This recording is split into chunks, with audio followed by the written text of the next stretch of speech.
দর্শক, একটু চোখ বন্ধ করে হিসাবটা মেলানোর চেষ্টা করুন তো।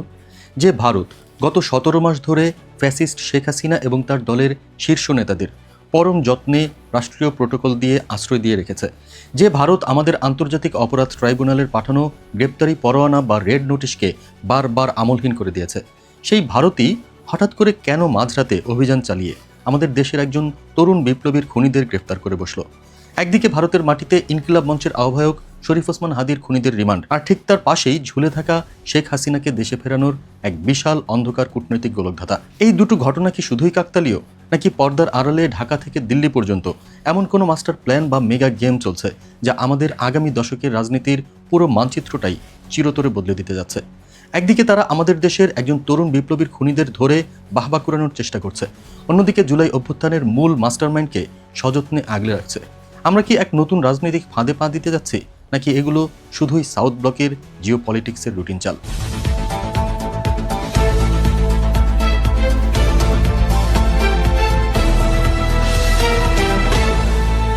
দর্শক, আজকে আমরা খবরের কাগজে ছাপা হওয়া ভাষা ভাষা কোনো খবর পড়ব না।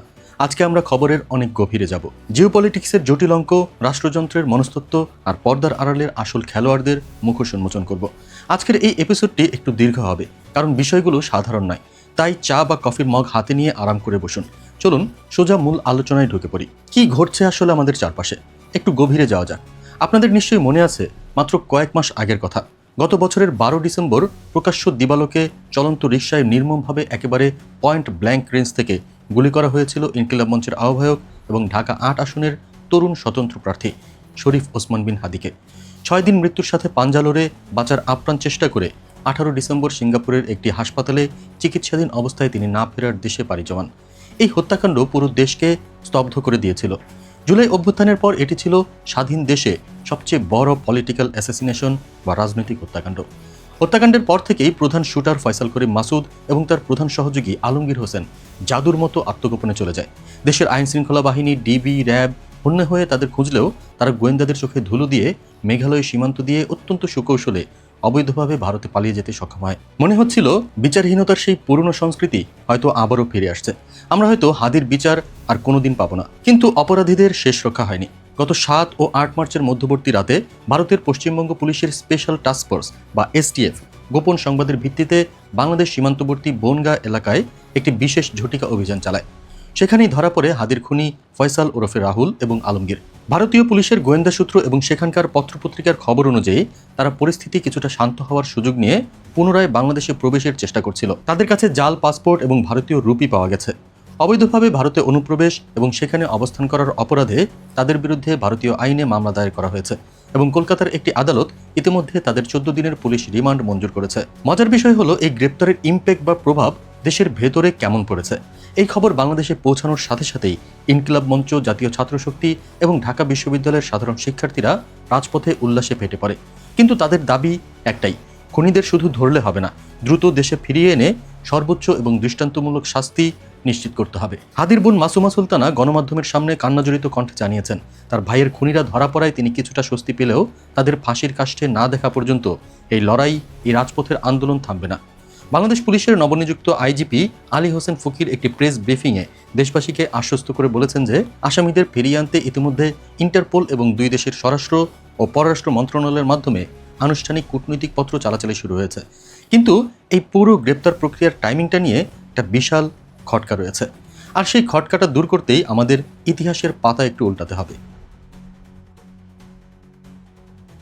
দর্শক, আজকের এই যে জটিল সমীকরণ, এটা কিন্তু একদিনে তৈরি হয়নি। বর্তমান ঘটনাগুলোকে বুঝতে হলে আমাদের অন্তত 1 দশক পেছন ফিরে যেতে হবে। খেয়াল করে দেখুন কিভাবে একটি রাষ্ট্রযন্ত্রকে সম্পূর্ণ দলীয়করণ করে একটা দানবে পরিণত করা হয়েছিল। গত 15 বছরে তারা এমন একটি বিচারহীনতার সংস্কৃতি তৈরি করেছিল যার বাই প্রোডাক্ট হচ্ছে হাদির খুনি রাহুলের মতো আন্ডারওয়ার্ল্ড সন্ত্রাসীরা। এরা জানতো দিনের আলোতে মানুষ খুন করলেও ক্ষমতার ছাতার নিচে থাকলে কেউ তাদের টিকিটিও ছুঁতে পারবে না। আর সেই ক্ষমতার ছাতা যখন ভেঙে পড়ল, তখন তারা আশ্রয় নিল কোথায়? সেই পুরনো মিত্রের কাছে, বর্ডারের ওপারে। এবার একটু আইনি ইতিহাসের দিকে তাকানো যাক। আপনারা নিশ্চয়ই 2013 সালের বাংলাদেশ ও ভারতের মধ্যকার প্রত্যর্পণ চুক্তির কথা শুনেছেন, যা 2016 সালে আরও সহজ করা হয়েছিল।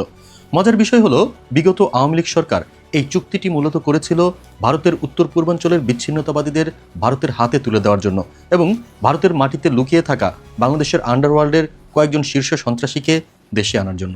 তখন কে জানতো যে ইতিহাসের কি নির্মম পরিহাসে একদিন এই একই চুক্তি ব্যবহার করে খোদ শেখ হাসিনা এবং তার মন্ত্রিসভার সদস্যদের ভারত থেকে ফেরত চাইতে হবে। চুক্তির ধারা 21 অনুযায়ী কোনো অপরাধ যদি রাজনৈতিক প্রকৃতির হয় তবে অভিযুক্তকে ফেরত দিতে অস্বীকৃতি জানানোর আইনি সুযোগ রয়েছে।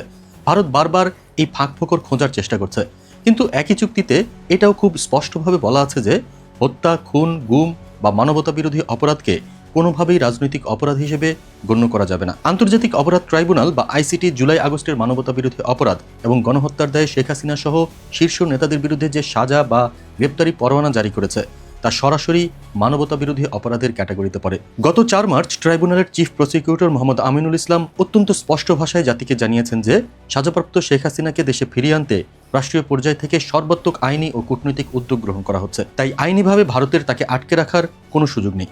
কিন্তু তারপরও তারা কেন দিচ্ছে না, আর কেনই বা তারা হাদির খুনিদের হঠাৎ করে ধরে ফেলল?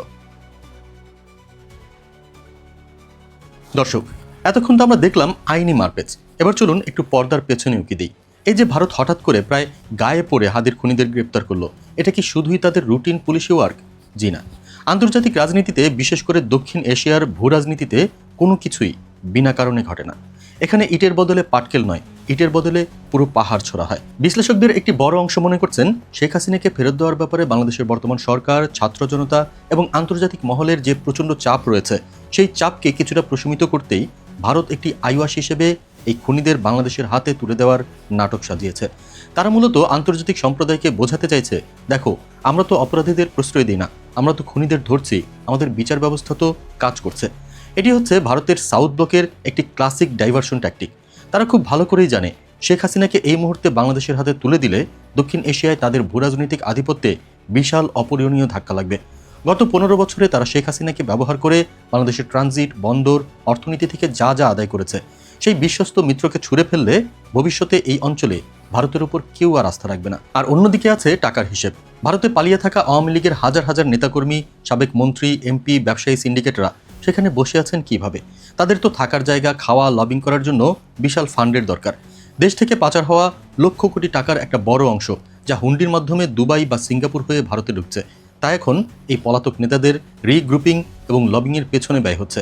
গোয়েন্দা সংস্থাগুলোর কাছে এমন তথ্য আছে যে একটি বিশাল মহলের ইন্ধনে এই বিপুল পরিমাণ কালো টাকা ব্যবহার করে দেশের ভেতরে নতুন করে অস্থিতিশীলতা সৃষ্টির পায়তারা চলছে। প্রশ্ন হলো, ইনকিলাব মঞ্চ, যারা জুলাই অভ্যুত্থানের পর রাজপথে সবচেয়ে সোচ্চার ছিল, তাদের নেতৃত্বকে ভয় পাইয়ে দিতে, একটি প্যানিক ক্রিয়েট করতে কি হাদিকে টার্গেট করা হয়েছিল? আর এই মেগা মাস্টার প্ল্যানের ব্লুপ্রিন্ট কি বর্ডারের ওপার থেকে এসেছিল? খুনি ফয়সাল কি শুধুই একজন ভাড়াটে খুনি, নাকি এর পেছনে বড় কোনো স্টেট স্পন্সরড গেম আছে? এই প্রশ্নগুলোর উত্তর কিন্তু আমাদের এই খুনিদের দেশে এনে রিমান্ড নিলেই বেরিয়ে আসবে। আর ঠিক এই কারণেই ভারত চাইবে না খুনিদের এত সহজে বাংলাদেশের হাতে তুলে দিতে, পাছে থলের বিড়াল না বেরিয়ে পড়ে। দর্শক, এতক্ষণ আপনাদের যা যা বললাম খুনিদের গ্রেপ্তারের পেছনের ভূরাজনীতি, হাসিনাকে ফেরানোর আইনি লড়াই, এগুলো নিয়ে হয়তো আপনারা অনেকেই ভাবছেন, কিন্তু ভয়ের আসল কারণ এটা নয়। আসল কারণটি হলো আমাদের দেশের গোয়েন্দা সংস্থাগুলো সম্প্রতি একটি ভয়াবহ রেড অ্যালার্ট জারি করেছে। খবর এসেছে আসন্ন পবিত্র ঈদ উল ফিতরকে সামনে রেখে ভারতে আত্মগোপনে থাকা শত শত আওয়ামী লীগ, যুবলীগ ও ছাত্রলীগের সশস্ত্র ক্যাডার এবং underground sleeper cell Comilla, Akhaura এবং সিলেট সীমান্ত দিয়ে অবৈধভাবে দেশে প্রবেশের চূড়ান্ত প্রস্তুতি নিচ্ছে। দর্শক, তারা দেশে ফিরে শুধু পরিবারের সাথে ঈদ আনন্দ করতে আসছে না, তারা দেশে ঢুকছে একটি সুপরিকল্পিত নাশকতার ব্লুপ্রিন্ট নিয়ে। চিন্তা করুন, এই বিশাল সন্ত্রাসী গোষ্ঠী, যাদের কাছে প্রচুর অবৈধ অস্ত্র এবং কালো টাকা রয়েছে, তারা যদি একবার প্রশাসনের চোখ ফাঁকি দিয়ে দেশের ভেতরে ঢুকে ছড়িয়ে পড়তে পারে, তবে আমাদের আইন শৃঙ্খলা পরিস্থিতির কি ভয়াবহ পরিণতি হবে। বর্ডার গার্ড বাংলাদেশ সীমান্তে সর্বোচ্চ সতর্কতা জারি করেছে ঠিকই, কিন্তু দুর্নীতিগ্রস্ত কিছু অসাধু চক্র টাকার বিনিময়ে তাদের বর্ডার পার করিয়ে দেবে না, তার নিশ্চয়তা কে দেবে? আমরা কি তবে আমাদের নিজেদের ভেতরেই একটি টাইম বোমা নিয়ে বসে আছি? পরিস্থিতি যেদিকে এগোচ্ছে, জিও পলিটিক্সের দাবার বোর্ডে যে চালগুলো দেওয়া হচ্ছে, তাতে আগামী কয়েক মাসে আমাদের সামনে মূলত দুটি দৃশ্যপট তৈরি হতে পারে। সিনারিও 1, বাংলাদেশ সরকারের জোরালো কূটনৈতিক তৎপরতা এবং আন্তর্জাতিক সম্প্রদায়, বিশেষ করে আমেরিকা ও পশ্চিমা বিশ্বের চাপে ভারত নত হবে। তারা আন্তর্জাতিক আইন এবং ইন্টারপোলের নিয়ম মেনে প্রথমে হাদির খুনিদের এবং পরবর্তীতে পর্যায়ক্রমে শেখ হাসিনা সহ অন্যান্য দণ্ডপ্রাপ্ত নেতাদের বাংলাদেশের হাতে তুলে দেবে। দেশের ভেতরে আন্তর্জাতিক অপরাধ ট্রাইব্যুনালে একটি সম্পূর্ণ স্বচ্ছ আন্তর্জাতিক মানের বিচার প্রক্রিয়ার মাধ্যমে জুলাই গণহত্যার বিচার নিশ্চিত হবে। বর্ডার দিয়ে অনুপ্রবেশের যে চেষ্টা চলছে, বিজিবি এবং গোয়েন্দা সংস্থাগুলো তা কঠোর হস্তে দমন করবে।